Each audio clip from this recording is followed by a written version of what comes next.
আল্লাহ রাসূল সাল্লাল্লাহু আলাইহি ওয়াসাল্লাম বলেন, খুব গভীর মনোযোগ দিয়ে শুনলেন, রাসূলের হাদিস বলছি। আল্লাহ রাসূল বলেন, ওয়ালা তাশরাবিল খামর। আল্লাহ রাসূল বলেন, তুমি কোনোদিন মদ পান করবা না। সুবহানাল্লাহ বলেন, কি করবেন না? তুমি কোনোদিন মদ পান করবা না। শুধু মদ নয়, এই পৃথিবীর মধ্যে তো মানুষ মদের নামটাকে পরিবর্তন করে কত নাম যে দিছে। আল্লাহ রাসূল বলেন, লা ইয়াশরাবান্না নাসুম মিন উম্মতি আল খামর। এমন একটা সময় আসবে আমার উম্মতের মধ্যে একদল মানুষ এমন হবে যে মানুষগুলো মদ পান করবে। ওয়া ইউসাম্মুনাহা বিগাইরি ইসমিহা। আল্লাহ রাসূল বলেন, ওই মানুষগুলো মদের নাম পরিবর্তন করে দিবে। কিভাবে মদের নাম পরিবর্তন করলো? এখন আর মদ বলে কেউ পান করে না, হিরোইন বলে, ইয়াবা বলে, গাঁজা বলে, সীসা বলে। কথা কোন ঠিক নেই? রাসূল বলে গেছেন অনেক বছর আগে। আল্লাহ রাসূল বলেন, লা ইয়াকুনান্না নাসুম মিন উম্মতি। আমার উম্মতের মধ্যে একদল মানুষ এমন হবে ইয়াস্তাহিল্লুনাল হিররা ওয়াল হারির। আল্লাহর নবীজি বলেন, যে মানুষগুলো জিনাকে হালাল মনে করবে, নাউজুবিল্লাহ বলেন। আল্লাহর হাবিব বলেন, ইয়াস্তাহিল্লুনাল হিররা ওয়াল হারির। আমার উম্মতের মধ্যে একদল মানুষ এমন হবে, ওরা অন্য কোন নবীর উম্মত নয়। নবী বলছেন, আমার উম্মতের অন্তর্ভুক্ত, মানে মুসলমানদের অন্তর্ভুক্ত। আল্লাহ রাসূল ইহুদিদের কথা বলেন নাই, খ্রিস্টানদের কথা বলেন নাই। আল্লাহ রাসূল আপনার মতো আমার মতো মুসলমানদের কথাই বলছেন। লা ইয়াকুনান্না নাসুম মিন উম্মতি। আমার উম্মতের মধ্যে একদল মানুষ এমন হবে ইয়াস্তাহিল্লুনাল হিররা ওয়াল হারির। যে মানুষগুলো জিনাকে হালাল মনে করবে, নাউজুবিল্লাহ জোরে বলা যাবে না। রাসূল বলছেন, আমার উম্মতের মধ্য থেকে একদল মানুষ এমন হবে। এবার বলেন না, এরা তো মুসলমানদের মধ্যেই হবে। একদল মানুষ তো এমন তৈরি হয়ে গেছে যারা জিনাকেও হালাল মনে করে, নাউজুবিল্লাহ। কেমনে হালাল মনে করে? যারা জিনার সার্টিফিকেট নেই, লাইসেন্স নেই, তারা তো এটাকে যেন হালালই মনে করে। কথা বলেন ঠিক কিনা? আল্লাহর হাবিব বলছেন, উম্মত ওয়াল হারির। একদল মানুষ এমন হবে যারা রেশমের পোশাককে হালাল মনে করবে। রেশমের পোশাক পুরুষের জন্য হালাল না হারাম? রাসূল বলছেন, আমার উম্মতের মধ্যে একদল মানুষ এমন হবে যারা রেশমের পোশাক পরিধান করবে, এটাকে হালাল মনে করবে। আপনি মনে মনে ভাবতে পারেন, রেশমের পোশাক তো কোনোদিন দেখি নাই, তবে হালাল মনে করার হারাম মনে করার ব্যাপারটা কি? আচ্ছা, রেশমের মতো পুরুষদের জন্য আরেকটা জিনিস পরিধান করা হারাম। কি বলেন? রেশমের মতো আরেকটা কি? সোনা। সোনা কি? পুরুষের জন্য স্বর্ণ ব্যবহার করা হারাম। এই সমাজের মধ্যে অনেক পুরুষ এমন আছে যারা স্বর্ণ ব্যবহার করে, আছে না নাই? বিশেষ করে বিয়ের সময় এরা মনে মনে বলে, হুজুর আংটি দিলে শ্বশুর বাড়ির লোক, স্বর্ণের যদি দেয় তবে তো একটু দাম হইল, কমপক্ষে কিছু টাকা তো আমি পেয়ে গেলাম। আপনারা রূপার আংটির কথা বলেন, আমার তো লস হয়ে যায়। আমি বলি, লস হবে না, হীরার আংটি চেয়ে বসেন। কিসের? হীরারটা চেয়ে বসেন, এরপরে সোনারটা চায় না। সোনা পুরুষের জন্য পরিধান করা কি বলেন? এখন নবীজির কথাটা মিলান দেখি। আল্লাহ রাসূল বলছেন, লা ইয়াকুনান্না নাসুম মিন উম্মতি ইয়াস্তাহিল্লুনাল হিররা ওয়াল হারির। একদল মানুষ এমন হবে যে মানুষগুলো জিনাকে হালাল মনে করে। তুমি দাঁড়ায় আছো কেন? ওই তালি বলিলে আমাদেরকে সুরক্ষা দিচ্ছ। লা ইয়াকুনান্না নাসুম মিন উম্মতি। আল্লাহ রাসূল বলেন, একদল মানুষ এমন হবে যারা, আপনারা ভাবতেছেন মনে আমি জোর করে বইতেছি, এটা মাহফিলের সৌন্দর্য না। এটা কথা বুঝছেন? বসবেন না, চলে যান, অসুবিধা নেই। এখানে দাঁড়ায় থাকার কোনো মানি হয় না। আল্লাহর হাবিব বলেন, ইয়াস্তাহিল্লুনাল হিররা ওয়াল হারির ওয়াল খামরা ওয়াল মাযিদ। একদল মানুষ এমন হবে যারা নাকি মদকে হালাল মনে করবে, যারা নাকি গান বাজনাকেও হালাল মনে করে। এরা আগামী যাইব মনে নাইছে, আরে জোরে কম আইছে না। এরা মদকেও হালাল মনে করে। আর একদল মানুষ তো এমন আছে যারা গানকেও হালাল মনে করে, বাদ্যযন্ত্রকেও হালাল মনে করে। ওরা বেশি দূরে নয়, এই সমাজের বাউল নামক ফাউল যারা আছে এরা তো গানকে হালাল মনে করে, বাদ্যযন্ত্রকে হালাল মনে করে, ঠিক কিনা? আল্লাহর হাবিব এদের কথাই বলে গেছেন, উম্মত এমন একটা সময় আসবে লা ইয়াশরাবান্না নাসুম মিন উম্মতি আল খামর। আল্লাহর হাবিব বলেন একদল মানুষ এমন হবে যারা মদ পান করবে কিন্তু মদের নাম পরিবর্তন করে দিবে। শুধু মদের নাম পরিবর্তন করবে এমন নয়, এরা শুধু ব্যক্তিগত মদ পান করবে না, মেলার আয়োজন করবে। আর মেলার আয়োজন করে ওই মেলার মধ্যে একদিকে জোয়ার আসর বসাবে, আরেকদিকে মদ পানের আসর বসাবে।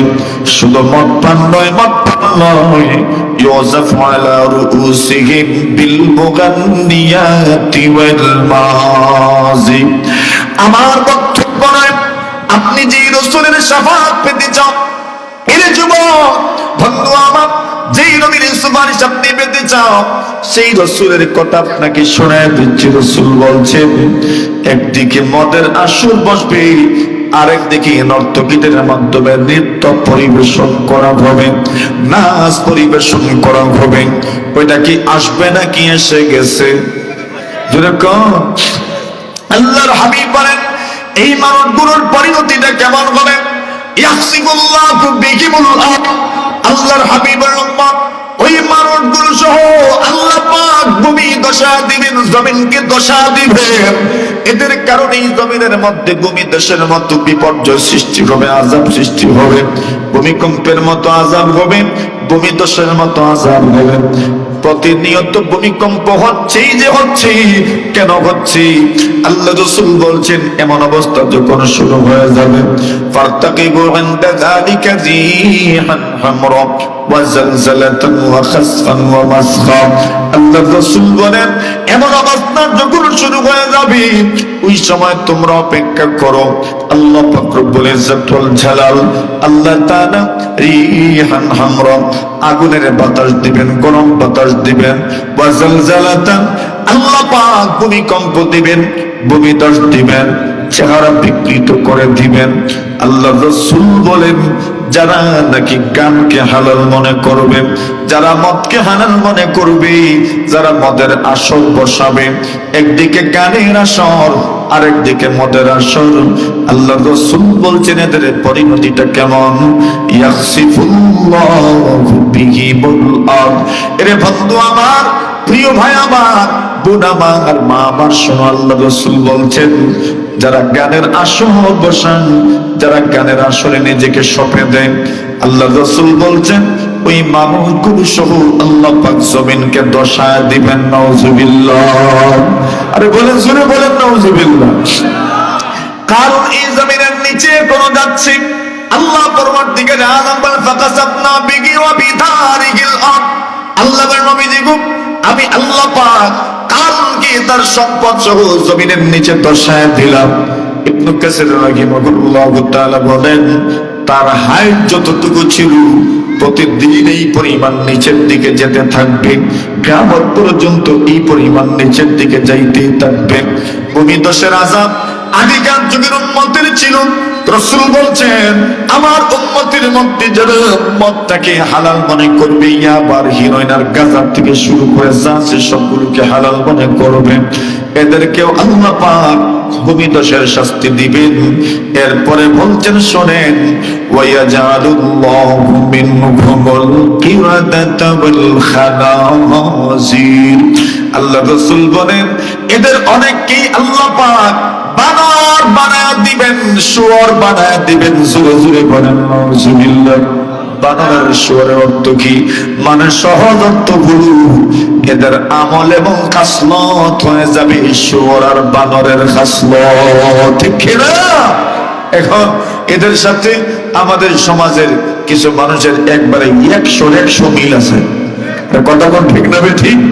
আচ্ছা, আমরা ওই দিকে যাব না। এখন নবীজি বলছেন আবু জাহল 1 নম্বর আদেশ করেছেন তুমি আল্লাহর সঙ্গে শিরিক করো না।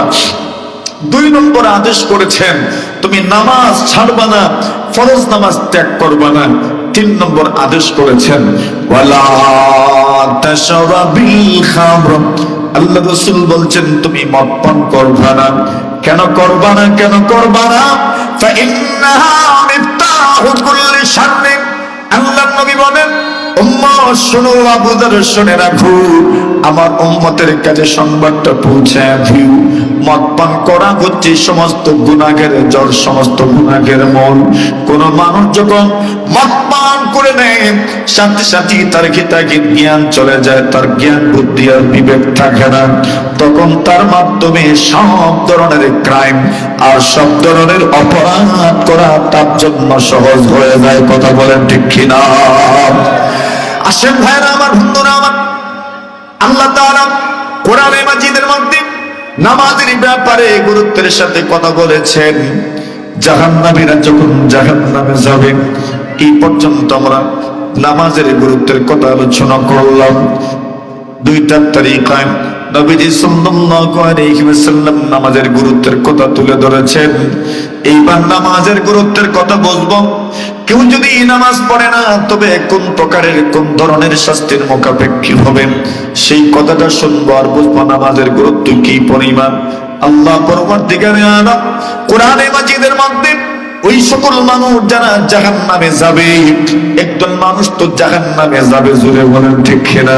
ফারিকুম ফিল জান্নাহ ওয়া ফারিকুম ফিস সাঈদ, আল্লাহ বলেন একদল মানুষ জান্নাতি আর একদল মানুষ জাহান্নামী। আল্লাহ তাআলা বলেন আবু নবীজি একদল মানুষ হচ্ছেন আসহাবুল মাইমানা, একদল মানুষ হচ্ছেন ডানপন্থী আর একদল মানুষ হচ্ছেন আসহাবুল মাশআমা, বামপন্থী। আল্লাহ জানায় দেন যারা ডানপন্থী তারাই হবে জান্নাতি, আর যারা বামপন্থী তারা হবে, জোরে বলেন। আল্লাহ তাআলা বলেন ওই দিনের চিত্রটা কেমন হবে? আল্লাহ রাব্বুল আলামিন বলেন ওই দিন জাহান্নামীদেরকে জান্নাতীরা প্রশ্ন করবে মা সালাকাকুম ফি সাকার। আল্লাহ রাব্বুল আলামিন বলেন জান্নাতীরা সুন্দর চেয়ারের মধ্যে, গোল টেবিলের মধ্যে বসবেন। সুবহানাল্লাহ বলেন। টেবিল কি জাতীয়? গোল টেবিল হবে। আল্লাহ বলেন ওয়া নাযা'না মা ফি সুদুরিহিম মিন গিল্লিন ইখওয়ানা আলা সুরুরিম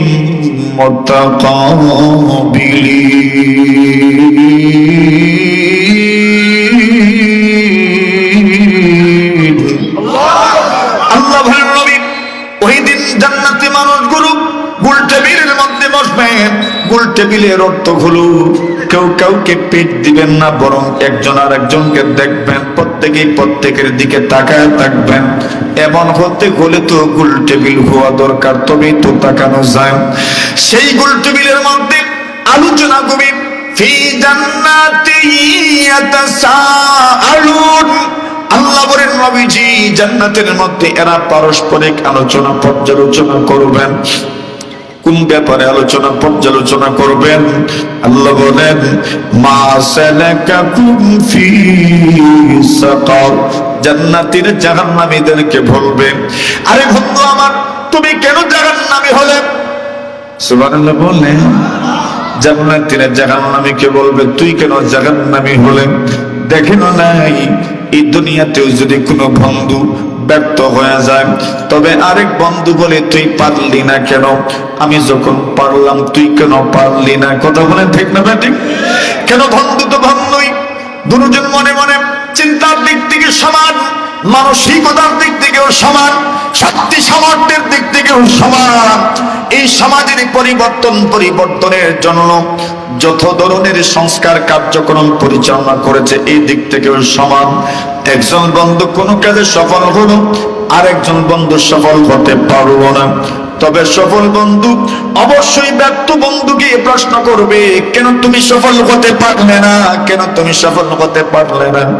জাহান্নামে যখন তাদেরকে দেখবেন, আল্লাহর বান্দাগণ জান্নাতীরা তাদেরকে সম্বোধন করে বলবেন মা সালাকাকুম ফি সাকার। জাহান্নামে কোন জিনিস তোমাদেরকে নিয়ে আসলো? এমন কোন অপরাধ তোমরা করেছো যেই অপরাধের কারণে জাহান্নামী হয়ে গেছো, সেই দিন জাহান্নামীরা জবাব দিবেন, সরল স্বীকারোক্তি, সরল স্বীকারোক্তি, সরল স্বীকারোক্তি। জাহান্নামীরা কোনো বনিতা করবেন না, কোন লৌকিকতার আশ্রয় নিবেন না, কোন কৃত্রিমতা প্রদর্শন করবেন না, একদম সোজা সাপটা বলে দিবেন, কালু লাম নাকু মিনাল মুসাল্লিন।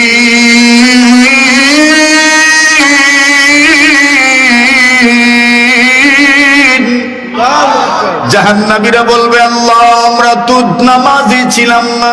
কি ছিল না? সোজা শব্দ উত্তর, সরল স্বীকারোক্তি, সরল স্বীকারোক্তি। কালু লাম নাকু মিনাল মুসাল্লিন, এটা বলবে আমরা কি ছিলাম না? আরে বলেন না। জান্নাতীরা প্রশ্ন করছে, জাহান্নামে কেন গেল? জান্নাতি হইতে পারলা না কেন? আল্লাহ রাসূল সাল্লাল্লাহু আলাইহি ওয়াসাল্লাম বলেন, ওই মানুষগুলো জবাব দিবে, কালু লাম নাকু মিনাল মুসাল্লিন, আমরা নামাজে ছিলাম না, নামাজি ছিলাম না, নামাজ পড়তাম না, নামাজ পড়তাম না, নামাজি ছিলাম না, এই জন্য জাহান্নামী। বুঝে থাকলে বলুন, জাহান্নামে মানুষ কেন যাবে? বলেন নামাজ। ওইটা কি আর সুন্দর করে বোঝান লাগে? এমনি তো বোঝা যায়। আল্লাহ রাব্বুল আলামিন বলেন, কালু লাম নাকু মিনাল মুসাল্লিন, ওই মানুষগুলো জবাব দিবে, আমরা নামাজি ছিলাম না, এই জন্য বুঝে যায় নামাজ পড়বেন না, তবে জাহান্নামে যাবেন। এরপরে তারা আরো বলেছে, ওয়ালাম নাকু নুতঈমুল মিসকিন।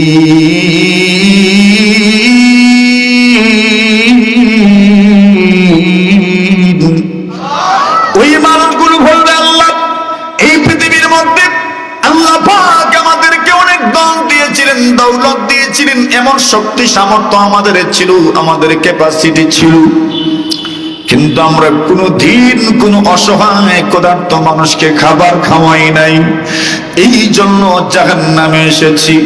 ওয়া কুন্না নাখুযু মা'আল খাইদিন ওয়া কুন্না নুকাযযিবু বিয়াউমিদ্দিন হাত্তা আতানাল ইয়াকিন। দুনিয়ার মধ্যে বিমূঢ় ছিলাম, হেলাদুলা ছিলাম, দুনিয়ার কামকানের মধ্যে পড়ে গিয়েছিলাম, কোন দিন হায়াতের দৌড় শেষ হয়ে গেছে বুঝতেই পারি নাই। এবার নামাজ না পড়ার কারণে জাহান্নামের অতল গহ্বরে নিমজ্জিত হচ্ছে। বুঝে থাকলে বলুন, নামাজ এত গুরুত্বপূর্ণ। কোন মানুষ যদি নামাজ পড়ে না তবে জাহান্নামী হবে, তবে এর বিপরীত কত তো তাকে দরকার। কোন মানুষ যদি নামাজটা সুন্দর করে পড়তে পারেন, ওই মানুষ জান্নাতে যে যাবে, ওই কথাটা অত বুঝার দরকার। জোরে বলেন ঠিক কিনা? আল্লাহর নবী বিশ্ব নবীজি মুহাম্মদুর রাসূলুল্লাহ সাল্লাল্লাহু আলাইহি ওয়াসাল্লাম বলেন, আল্লাহর নবী সাল্লাল্লাহু আলাইহি ওয়াসাল্লামের কাছে একজন মানুষ এমন আসলেন, যিনি এত সুন্দর পোশাক পরিহিত অবস্থায় আসলেন, গায়ের রং সাদা, পোশাক ধবধবে সাদা, চুল কালো, ওনার শরীরে সফরের কোনো ধরনের প্রভাব নাই, ক্লান্ত হন নাই, পরিশ্রান্ত হয় নাই, ওনার গায়ে দুর্গন্ধ নাই, কিন্তু উনি যে এই এলাকার মানুষ তাও তো আমরা কেউ চিনিও না, জানি না। ওনাকে যেহেতু চিনি না, জানি না, এই জন্য মনে হয় দূরের মানুষ। আবার যেহেতু শরীরের মধ্যে সফরের কোনো ক্লান্তি নাই, কোনো আলামত নেই, চিহ্ন নাই, এই জন্য মনে হয় উনি একজন কাছের মানুষ। আবার আমরা যখন দেখি উনাকে চিনি না, তখন মনে হয় দূরের মানুষ। এমন একটা দ্বিধার মধ্যে ছিলাম, হঠাৎ করে তাকা দেখি উনি রাসূলুল্লাহ সাল্লাল্লাহু আলাইহি ওয়াসাল্লামের রানের উপর নিজের হাত দুইটা রেখেছেন এবং নিজের হাত রেখে রাসূল সাল্লাল্লাহু আলাইহি ওয়াসাল্লামকে প্রশ্ন করেছেন, ওগো মুহাম্মদুর রাসূল, আখবিরনি আনিল ঈমান, ঈমান কাকে বলে একটু বলবেন কি? রাসূল ঈমানের ব্যাখ্যা দিলেন, এরপরে বললেন আখবিরনি আনিল ইসলাম, ইসলাম কাকে বলে ব্যাখ্যা দিবেন কি? রাসূল ইসলামের ব্যাখ্যা দিলেন। 3 নম্বর প্রশ্ন করলেন, আখবিরনি আনিল ইহসান, ইহসান কাকে বলে? আল ইহসানু বাইনাল আবদি ওয়া খালিকিহি, বান্দা এবং তার রবের মধ্যকার ইহসান কাকে বলে? আল ইহসানু ফিল ইবাদাহ, ইবাদতের ইহসান কাকে বলে? আল্লাহর রাসূল সাল্লাল্লাহু আলাইহি ওয়াসাল্লাম জবাব দিলেন, আনতা আবুদাল্লাহ কাআন্নাকা তারা, তুমি এমন ভাবে আল্লাহর ইবাদত করবে যেন তুমি আল্লাহকে দেখছো, যেন তুমি আল্লাহকে দেখছো। এই হাদিসের অর্থ, তুমি এমন ভাবে আল্লাহর ইবাদত করবে যেন তুমি আল্লাহকে দেখছো। আমরা মাঝে মধ্যে এই হাদিসের তর্জমা করি, তুমি এমন ভাবে নামাজ পড়বে যেন তুমি আল্লাহকে দেখছো। ইবাদতের অর্থ নামাজ কেন তুললাম? মুহাদ্দিসিনে কেরাম বলেন, মুতাকাল্লিমিনে ইসলাম যারা, ওনারা বলেন ইবাদতের আসল অর্থ পাওয়া যায় একমাত্র নামাজের মধ্যে। জোরে বলেন সুবহানাল্লাহ। ইবাদতের অর্থ হলো আল্লাহর সামনে নত হয়ে যাওয়া। আল্লাহর সামনে নত হওয়ার বিষয়টা শুধু শুধু নামাজের মধ্যেই পাওয়া যায়। বান্দার শুরু থেকে শেষ পর্যন্ত শুধু নত হইতেই থাকে, নত হইতেই থাকে। একবারের জন্য নিজের মধ্যে এতটুকু উচ্চতার বিষয় আসে না, এতটুকু ক্রেডিটের বিষয় আসে না, এতটুকু কৃতিত্বের বিষয় আসে না, এতটুকু নিজেকে বড় বাবার মন মানসিকতা তৈরি হয় না। প্রথম থেকে শেষ পর্যন্ত নিজেকে শুধুই মনে হয়। এজন্য ইবাদতের আসল অর্থ নামাজের মধ্যে পাওয়া যায়। এই জন্য মুহাদ্দিসিনে কেরাম অনেকেই তর্জমা করেন, তুমি নামাজ এমন ভাবে পড়ো যেন তুমি আল্লাহকে দেখছ। যদি এমন ভাবে সম্ভব না হয়, তবে তুমি এমন ভাবে নামাজটা পড়ে নাও যেন আল্লাহ তোমাকে দেখছেন। মুহাদ্দিসিনে কেরাম বলেন, হাকিমুল ইসলাম হযরত আল্লামা কারি তাইয়্যিব সাহেব রাহিমাহুল্লাহ তাআলা বলেন, তিনি দারুল উলুম দেওবন্দের 53 বৎসরের মুহতামিম ছিলেন। হযরত কারি তাইয়্যিব সাহেব রাহিমাহুল্লাহ তাআলা বলেন, কোন মানুষ যদি সাখওয়ার কোন মানুষ, পুরুষোত্তমপুরের কোন মানুষ, চোখের বাজারের কোন মানুষ, নবীগঞ্জের প্রিয় অঞ্চলের প্রিয় কোন মানুষ যদি পুরুষ মহিলা জুড়ে আল্লাহর জমিনের মধ্যে আল্লাহকে দেখে দেখে নামাজ আদায় করতে পারো, আল্লাহর ওলি বলেন কিয়ামতের কঠিন ময়দানে মহান রব্বুল আলামিন তোমাকে তার সবচেয়ে মূল্যবান নেয়ামত দিদারে ইলাহি আপনার নসিব হয়ে যাবে। জোরে বলেন, जन्नत दोज़ख से या रब क्या करूं, जन्नत दोज़ख से या रब क्या करूं, आरज़ू है हम तुझे देखा करो, आरज़ू है मैं तुझे देखा करूं। এই পৃথিবীর মধ্যে তো কিছুই চাই না, পরকালেও জান্নাত না, জান্নাত তো চাই না, শুধু এতটুকুই চাই যেন আপনার সঙ্গে আমাদের মোলাকাত হয়ে যায়। জুড়ে বলেন ঠিক কিনা? প্রভু গো আল্লাহ, আপনার সাথে যদি মোলাকাত হয়ে যায় এটাই যথেষ্ট আমাদের জন্য, এটাই যথেষ্ট আমাদের জন্য। উলামায়ে কেরাম বলেন, আল্লাহর জমিনে পৃথিবীর মধ্যে যদি আল্লাহকে দেখে দেখে নামাজটা পড়ে নিতে পারো, আল্লাহ রাসূল বলছেন এমন ভাবে নামাজ পড়ো যেন তুমি আল্লাহকে দেখছো। এমন ভাবে যদি নামাজ পড়ে নিতে পারেন, শুধু নামাজ নামক ইবাদতের মাধ্যমে মহান আল্লাহ তার দিদার আমাদেরকে নসিব করবে। এবার অনুভব করেন দেখি নামাজটা কি পরিমাণ গুরুত্বপূর্ণ ইবাদত। আচ্ছা আসেন আরেকটা হাদিস আপনাদেরকে কষ্ট হইতেছে আপনাদের।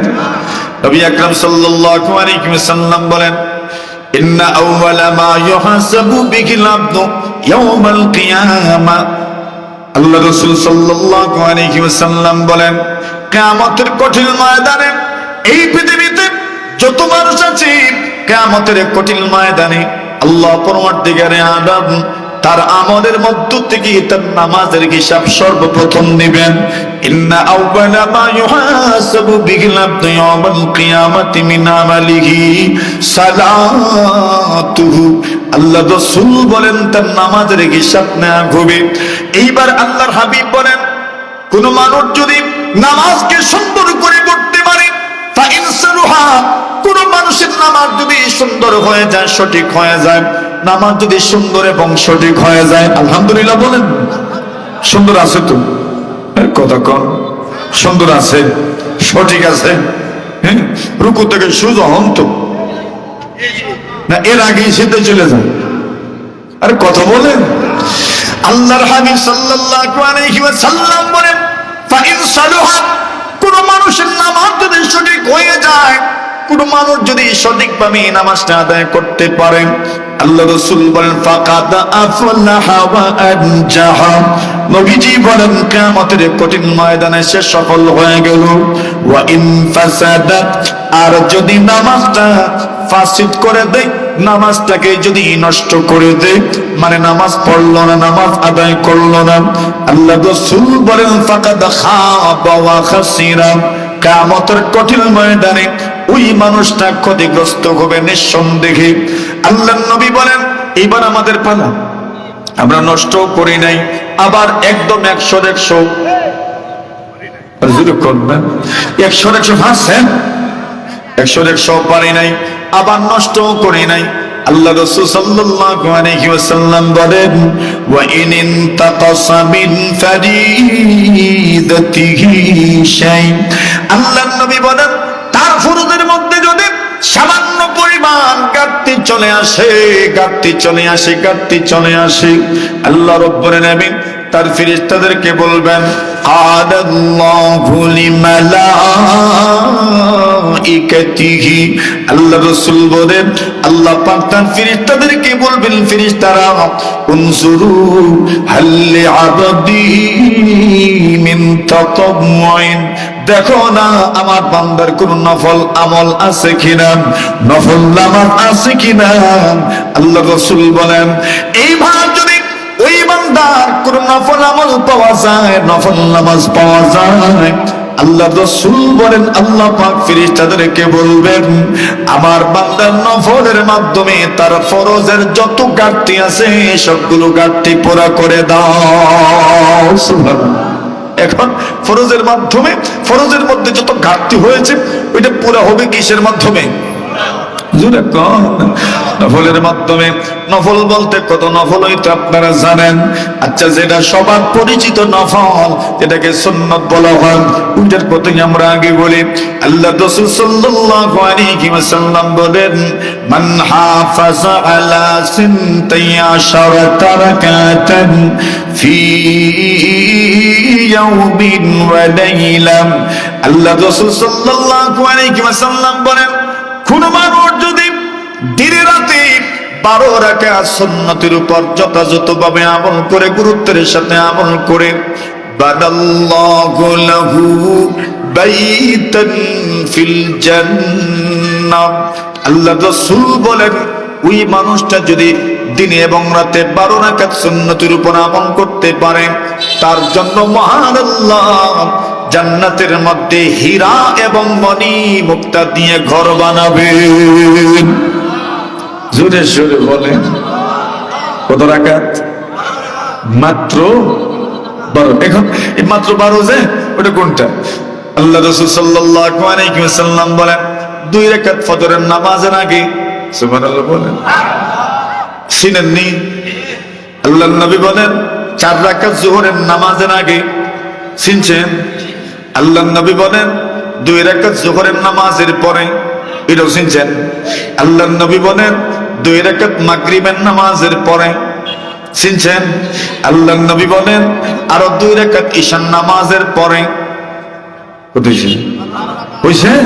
আল্লাহর নবী বলেন মান হাফাযা আলা সিনতাইয়াশারাতা রাকাতান, এই পৃথিবীর কোন মানুষ যদি পুরুষ ও নারী হোক, কেউ যদি 12 রাকাত নফল নামাজের সাথে উপর গুরুত্বের সাথে যদি আমল করতে পারো, আল্লাহর নবী বলেন আল্লাহ পাক রব্বুল আলামিন তার জন্য জান্নাতের মধ্যে হীরা বনে মুক্তা দিয়ে ঘর বানাবেন। মেরে মোহতারাম হাজিরিনে কেরাম, আসেন নামাজটা কি পরিমাণ গুরুত্বপূর্ণ আমল। হাদিস শরীফের মধ্যে রাসূলুল্লাহ সাল্লাল্লাহু আলাইহি ওয়াসাল্লাম বলেন, কোন মানুষ যদি এই নামাজগুলোর মধ্য থেকে কিছু কিছু নামাজ এত গুরুত্বপূর্ণ নামাজ, প্রত্যেকটা নামাজেরই তো গুরুত্ব আছে। এই জন্য আল্লাহ পরবর্তীকারে আলম বলছেন, হাফিজু আলাস সালাওয়াত ওয়াস সালাতিল উসতা ওয়া কুমু লিল্লাহি কানিতিন। আল্লাহ বলছেন সকল নামাজ যথাযথভাবে আদায় করো, বিশেষ করে সালাতে উসতা। সালাতে উসতা বিশেষভাবে উল্লেখ করা হয়েছে। সালাতে উসতা কি? মুহাদ্দিসিনে কেরাম, মুফাসসিরিনে কেরাম বলেন আসরের নামাজ। কোন নামাজ? আসরের নামাজ কি পরিমাণ গুরুত্বপূর্ণ নামাজ। নবীজি সাল্লাল্লাহু আলাইহি ওয়াসাল্লাম বলেন, নামাজ যদি আদায় করো না, আপনার এবং কুফরের মধ্যে তেমন কোনো দূরত্ব নাই। এটা যেন একটা সীমান্ত, এটা যেন একটা বর্ডার। আর বর্ডারের পাশে যদি ঘোরাঘুরি করো, তবে আপনার নিষিদ্ধ এলাকায় চলে যাওয়ার সম্ভাবনা আছে না নাই? জোরে বলেন। আল্লাহর হাবিব বলেন, ইন্নাল হালালা বাইয়িন ওয়াল হারামা বাইয়িন ওয়া বাইনাহুমা মুশতাবিহাত ফামান ইত্তাকা শুবহাত ফাকাদ ইস্তাবরা লিদীনিহি ওয়া ইরদিহি ওয়া মান ওয়াকা ফিশ শুবহাত ওয়াকা ফিল হারাম কাররাঈ ইয়ারআ হাওলাল হিমাম ইউশিকু আন ইউওয়াকিয়াহু আলা ওয়া ইন্না লিকুল্লি মালিকিন হিমাম আলা ওয়া ইন্না হিমাল্লাহি মাহারিমুহু আলা ওয়া ইন্না ফিল জাসাদি লামুদগা ইযা সালুহাত সালুহাল জাসাদু কুল্লুহু ওয়া ইযা ফাসাদাত ফাসাদাল জাসাদু কুল্লুহু আলা ওয়া হিয়াল কলব। আল্লাহর নবী বলেন, কিছু হালাল সুস্পষ্ট, হারাম সুস্পষ্ট। হালাল এবং হারামের মধ্যখানে কিছু বিষয় আছে সন্দেহযুক্ত। আল্লাহর নবী বলেন, হারামে পতিত হইবা দূরের কথা, আল্লাহর নবী বলেন সন্দেহযুক্ত ব্যাপারেও তুমি কোনোদিন ওই দিকে অগ্রসর হইও না। আল্লাহ রাসূল বলেন, সন্দেহযুক্ত বিষয়গুলো যদি তুমি করতে থাকো, তবে তোমার দ্বারা হারামে অংশগ্রহণ করা একদম সহজ হয়ে যাবে। আল্লাহর নবী উদাহরণ দিয়েছেন। উদাহরণটা কেমনে বুঝাই? কাউয়ের ভাষায় কইলে হইব? আল্লাহ রাসূল সাল্লাল্লাহু আলাইহি ওয়াসাল্লাম বলেন, কাররাঈ ইয়ারআ হাওলাল হিমা। আল্লাহ রাসূল বলেন, ওই রাখালের মতো, ওই রাখালের মতো যে রাখাল তার গরু এবং ছাগল আর মহিষ নিয়ে কোনো এলাকায় ছড়ানোর জন্য, ঘাস খাওয়ানোর জন্য যায়। এমন একটা এলাকা, এখানে বেড়া দেওয়া কিছু এলাকা আছে। মনে করেন গরুর সিজনে কেউ গরু দান করছে, যে সমস্ত এলাকায় গরু নাই ওইখানে কেউ গরু দান করছে, বেড়া দিয়ে রাখছে। এখন যদি আপনার গরু আপনি দীর্ঘদিনে দেওয়া করেন, দীর্ঘই কর, এবার যদি আপনার গরু আপনি দীর্ঘ দেন, ওই বেড়া পর্যন্ত যদি লাগাল পায়, তবে ওই গরু বেড়ার ভিতরে মুখ দেওয়ার সম্ভাবনা আছে না নাই? জোরে বলেন। আল্লাহর নবী বলেন, আলা ওয়া ইন্না লিকুল্লি মালিকিন হিমাম। আল্লাহর নবীজি বলেন, দুনিয়ার সকল রাজা বাদশাদের নিষিদ্ধ এলাকা আছে, 9টি প্রবেশাধিকার সংরক্ষিত। আলা ওয়া ইন্না হিমাল্লাহি মাহাজিবুহু। আল্লাহর নবী বলেন, তুমি যদি নামাজ পড়ো না, এটাও আল্লাহর নিষিদ্ধ এলাকা। খবরদার, নামাজ না পড়ে আল্লাহর নিষিদ্ধ এলাকায় তুমি প্রবেশ করো না। বাদশা যে এলাকায় প্রবেশাধিকার নিষিদ্ধ করে দিয়েছে, সেই এলাকায় যদি প্রবেশ করো, যেমন শাস্তি পেতে হবে। আল্লাহ যে সমস্ত কাজ করতে নিষেধ করেছেন, ওই কাজগুলো যদি করে না, তবে আল্লাহর শাস্তির সম্মুখীন হতে হবে, কোনো সন্দেহ নাই, ঠিক কিনা? আমার বন্ধুরা, আমার বাবারা, যে কথাটা বলছিলাম, আল্লাহ রাসূল সাল্লাল্লাহু আলাইহি ওয়াসাল্লাম বলছেন, কোন মানুষ যদি আসরের নামাজ, এত গুরুত্বপূর্ণ নামাজ, ফজরের নামাজ এত গুরুত্বপূর্ণ নামাজ, রাসূলুল্লাহ সাল্লাল্লাহু আলাইহি ওয়াসাল্লাম বলেন, মান তাফুতুহু সালাতুন নাস ফাকাদ হাবিতা আমালু। আল্লাহ রাসূল বলেন, কারো আসরের নামাজ যদি কাজা হয়ে যায়, তার যেন সব আমল নষ্ট হয়ে গেল। নাউজুবিল্লাহ বলেন। অন্য হাদিসে রাসূল বলেন, মান তাফুতুহু সালাতুল নাস ফাকান্নামা উতিরা আহলুহু ওয়া মালুহু। আল্লাহর নবী বলেন, কারো যদি আসরের নামাজ কাজা হয়ে যায়, মিস হয়ে যায়, নবীজি বলেন যারা পড়েন নাই শুনে রাখেন, শুনে রাখেন। রাসূল বলেন, আল্লাহর হাবিব বলেন, ফাকান্নামা উতিরা আহলুহু ওয়া মালুহু। কোন মানুষের মনে করেন ছেলেকে কেউ হত্যা করে ফেললো, ওই বাবা আদালতে মামলা দায়ের করলো ছেলে হত্যার মামলা, কিন্তু আদালত হত্যা মামলা খারিজ করে দিল, টাকাও গেল, মামলাও খারিজ হইল, সন্তানটাও গেল। ওই লোকটা যেমন ক্ষতিগ্রস্ত, যে ব্যক্তি আসরের নামাজ মিস করে, নবীজি বলেন সেও এই পরিমাণ ক্ষতিগ্রস্ত। কিন্তু যদি পড়ে নিতে পারো মর্দে মুজাহিদ, তবে কি পরিমাণ লাভ হবে জানো নি? আল্লাহ রাসূল বলেন, মান সাল্লাল বারদাইন দাখালাল জান্নাহ। আল্লাহ নবী বলেন, দুনিয়ার কোন পুরুষ নারী যদি ফজর এবং আসর এই দুইটা ওয়াক্তের নামাজ সুন্দর করে আদায় করতে পারে, যথাযথভাবে আদায় করতে পারে, আল্লাহ নবী বলেন ওই দুইটা নামাজের ওসিলায় মহান আল্লাহর জান্নাতের দরজাগুলো তোমার জন্য খুলে যাবে। কোন কোন নামাজ? ফজর আর জোরে। আল্লাহর হাবিব বলেন, ইয়াতাকাবুনা ফীকুম মালাইকাতুম বিল-লাইলি ওয়া মালাইকাতুম বিন-নাহার ওয়া ইয়াজতামিউনা ফী সালাতিল আশরি ওয়া সালাতিল ফাজর সুম্মা ইয়ারুজুল লাযীনা বাতু ফীকুম ফায়াসআলুকুম রাব্বুকুম ওয়া হুয়া আ'লামু বিহিম কাইফা তারাকতুম ইবাদি ক্বালু আতাইনাহুম ওয়া হুম ইউসাল্লুন ওয়া তারাকনাহুম ওয়া হুম ইউসাল্লুন। আল্লাহর নবী বলেন, ফজর এবং আসরের সময় তোমার রিপোর্ট আল্লাহর কাছে যায়। আল্লাহর ফেরেশতারা এই পৃথিবীর মধ্যে শিফটে শিফটে ডিউটি পালন করেন। রাতে যারা ডিউটি পালন করেন, ওরা আসরের নামাজের সময় দুনিয়ার জমিনে আসেন, এবং যারা দিনের ডিউটি পালন করেন তারা ফজরের নামাজে দুনিয়াতে আসেন। যারা রাতের ডিউটি পালন করেন ফজরে বিদায় নেন, যারা দিনের ডিউটি পালন করেন তারা আসরে বিদায় নেন। তবে বোঝা গেল আসর এবং ফজর এমন দুই ওয়াক্তের নামাজ, যে দুইটা ওয়াক্তের সময় আল্লাহর জমিনে আল্লাহর ফেরেশতাদের মহাসমাবেশ হয়, ঠিক কিনা? কার মহাসমাবেশ? আর জোরে কম, আল্লাহর ফেরেশতাদের মহাসমাবেশ। এমন মহাসমাবেশে আল্লাহ তাআলা যে বান্দা অংশগ্রহণ করতে পারবে, রাসূল বলছেন ওই অতঃপর যখন এই দায়িত্বশীল ফেরেশতারা ফিরত যান, এখানে এক শিফটের দায়িত্বশীলদের কথা এসেছে, বাকি শিফটের দায়িত্বশীলদের কথা ফাহমে মুখাতবের উপর ছেড়ে দেওয়া হয়েছে, আপনাদের উপর ছেড়ে দেওয়া হয়েছে। বুঝে নেবেন বাকিটাও। কথা বুঝছেননি? কোরআনে মাজিদের মধ্যে, হাদিসের মধ্যে অনেক কথা অর্ধেক বলা হয়েছে, বাকিটা ছেড়ে দেওয়া হয়েছে আমাদের উপর। সুবহানাল্লাহ বলেন না? আল্লাহ বলছেন, তুইজ্জু মান তাশাউ ওয়া তুদিল্লু মান তাশাউ বিয়াদিকাল। পড়েন, বিয়াদিকাল অর্থ কি? কল্যাণ কার হাতে? ও তো অকল্যাণ কার হাতে? ওইটা বললেন নাই আল্লাহ। কেন বললেন নাই? ওটা ছেড়ে দিয়েছেন আমাদের উপর। সুবহানাল্লাহ বলেন। আব্দুল্লাহ ইবনে মাসউদ, বুখারী শরীফের রিওয়ায়াত কিতাবুল জানায়েজ, আব্দুল্লাহ ইবনে মাসউদ রাদিয়াল্লাহু তাআলা এর হাদিস এসেছে, রাসূলুল্লাহ সাল্লাল্লাহু আলাইহি ওয়াসাল্লাম বলেন, মাম্মা তালা ইউশরিকু বিল্লাহ দাখালাল জান্নাহ। কোন মানুষ যদি এমন ভাবে মারা যায় আল্লাহর সঙ্গে শিরিক করে নাই, আল্লাহর জান্নাতের মেহমান হবে।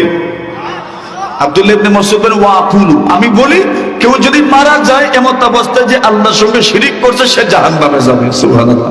রাসূল বলেন নাই, উনি বলে দিয়েছেন ফাহমে মুখাতাব, ফাহমে সামের উপর, সুদের অবস্থার উপর ছেড়ে দিয়েছেন।